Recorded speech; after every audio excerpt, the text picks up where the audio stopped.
Hare Krishna, Namaste. Chapter 13 is entitled as Kshetrajña Yoga, also as Prakriti Purusha Vibhaga Yoga, also as Prakriti Purusha Viveka Yoga.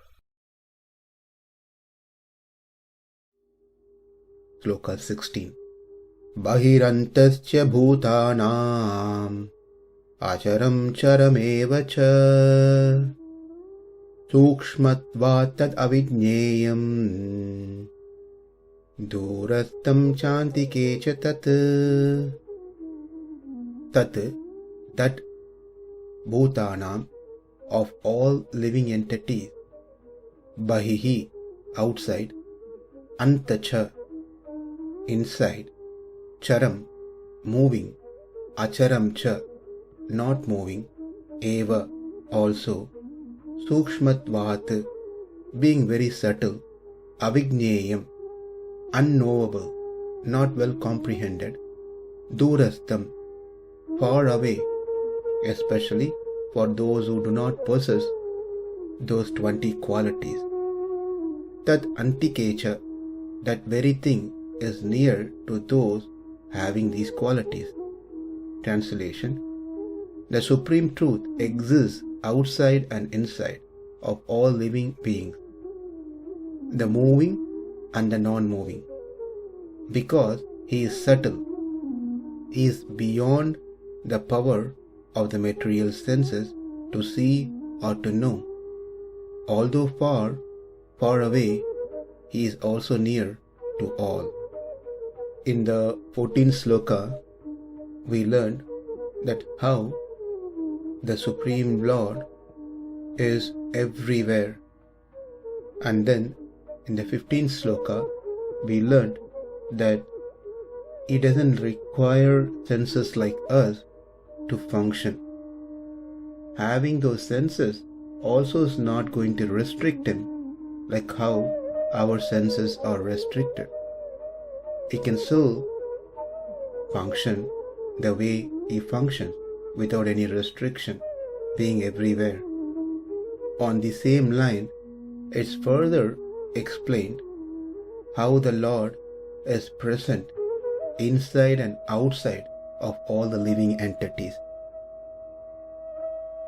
And then he is also moving and non-moving. These are contradicting statements. If you're moving, that means you're not settled in one place. If you're settled in one place, that means you're not moving. Another point, if I am inside my house, that means I'm not existing outside my house. If I am existing outside my house, if I've gone out, that means I'm not at home. It's not that people sometimes stay home and say that I'm not home. That's not what it means. That's not the meaning of I am inside and also outside. That's simply called lie. Let's understand this further. Bahir antaś bhūtānām. In Vedic literature, we can see many places where the Supreme Lord has been mentioned very clearly that he resides both outside as well as inside, because there is no space or place where the Supreme Lord does not exist. He exists. For example, if someone has a property in multiple places, that owner of the property can still be at only one place at a given time. He cannot be in 5 different places though he owns them. That is completely different in case of the Supreme Lord. The Supreme Lord owns everything. At the same time, he is present everywhere. What are the things the Supreme Lord owns? Obviously, everything which can be classified into Chetanas and Achetana. That is Chit and Achit. By now, we must be familiar with these terms. There are certain terms, as we read Bhagavad Gita, we often use, and we should get familiar to those terms. So it makes it easy for the speaker as well as for the hearer. So the Supreme Lord is the owner of the matter and spirit, the living entities and the material nature. Unlike in the case of an ordinary human being, person who is a proprietor of 5 different property, who cannot stay in those 5 different property at the same time, the Supreme Lord can be present in everything. He is not limited by 5 property anyway. Therefore, everything belongs to him and he is present in everything. Well, if he is going to be present in everything, who is going to be outside these things then? Again, it's the Supreme Lord. Therefore, inside and outside, the Supreme Lord is present. He is present in both the spiritual world as well as in the material world. And that is what is stated in the Upanishad. Bahir tat sarvam vyāpya narayana titaha. That means the Supreme Lord, antar, bahir.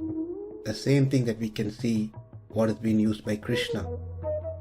Sarvam vyāpya. He is everywhere, inside and outside. Sometimes people want to commit mistakes or some bad things and make sure that no one is watching them.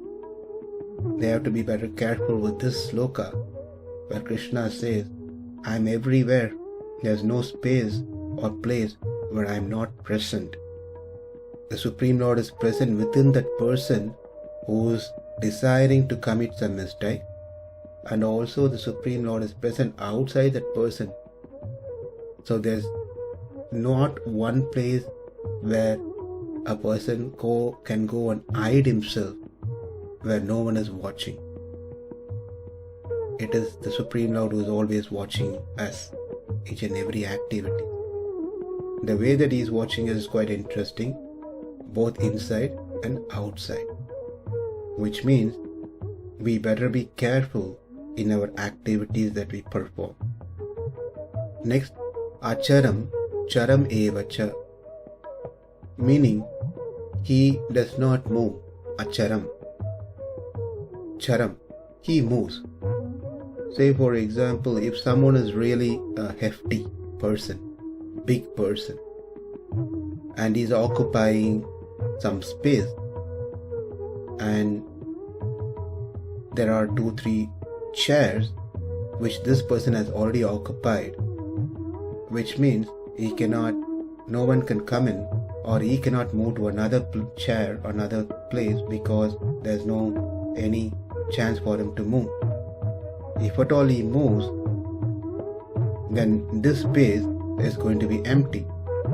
Well, in case of the Supreme Lord, he cannot move because he is everywhere. Where is this question of he is moving? Because he is spread everywhere. There is not a single place where he does not exist. That means he is acaraṁ. He doesn't move. But even though he doesn't move, the Supreme Lord still moves by his free will, by taking different forms.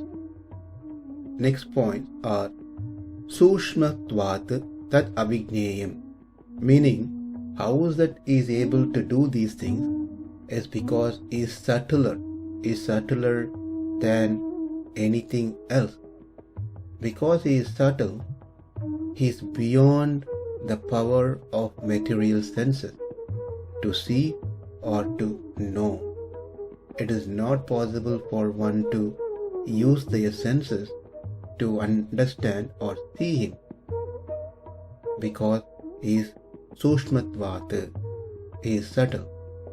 Because he is subtle, he is able to move, he is able to be inside and outside, as it is stated in the Kathopanishad, Asino Dhuram Rajati Shano Yati Sarvataha, meaning though sitting he goes far away, though lying down he goes everywhere. The next in the sloka is dūra-sthaṁ cāntike ca tat. No one can conceive of him in his mind, no one can see him with his eyes, as it's been stated in the Sveteswara Upanishad. Yan manasa na manute na chakshusha pashyati kaschanainam. No one can conceive of him, the Supreme Lord, in his mind. No one can use their senses to see him, to feel him, to touch him, etc. Why? Because he is too far. Because he is too far, with our limited senses, we cannot see him, we cannot perceive him. But he is also too close. Because he is too close, doesn't mean that we can perceive him, we can see him. Then the question is, what are we going to do? He is too far, we cannot see him. But if he is too close, still we cannot see him. He is inside, but I don't understand. He is outside, but I cannot perceive him. What am I supposed to do then? How am I going to understand the Supreme Lord? Therefore, it is said, those 20 qualities that Krishna mentioned earlier are quite essential for one to cultivate bhakti through the process of self-realization. It is only through the bhakti that one can perceive the Supreme Lord if he so desire.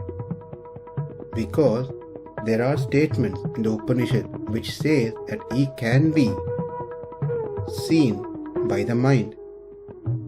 Manasaivānu drishtavyam. The Lord should be seen by the mind. This is stated in the Brihadaranyaka Upanishad. There is another statement in Katho Upanishad which says, Kaschit dhīraha pratyak ātmānam aikshat. An intelligent person sees the inner self. And in Gopala-thāpani Upanishad, it says that Bhakti yogehi tisthati. He is present in Bhakti Yoga, which is what has been confirmed in the 11th chapter 54 sloka that we saw, Bhaktiyatu ananyaya sakyaha, that it is only through the process of bhakti that one can perceive the Lord who is situated within the heart. One can perceive the Supreme Lord who is present everywhere. One can perceive the Supreme Lord who is far. One can perceive the Supreme Lord who is close by. One can perceive the Supreme Lord who is non-moving. One can perceive the Supreme Lord who is moving. When we are saying these things, it's not that 6-7 different Lords. It's the same Supreme Lord, Sri Krishna, who has these great qualities. Bahir antaś bhūtānām acaraṁ carameva ca sūkṣmatvāt avijñeyaṁ dūra-sthaṁ cāntike ca tat. Namaste. Hare Krishna.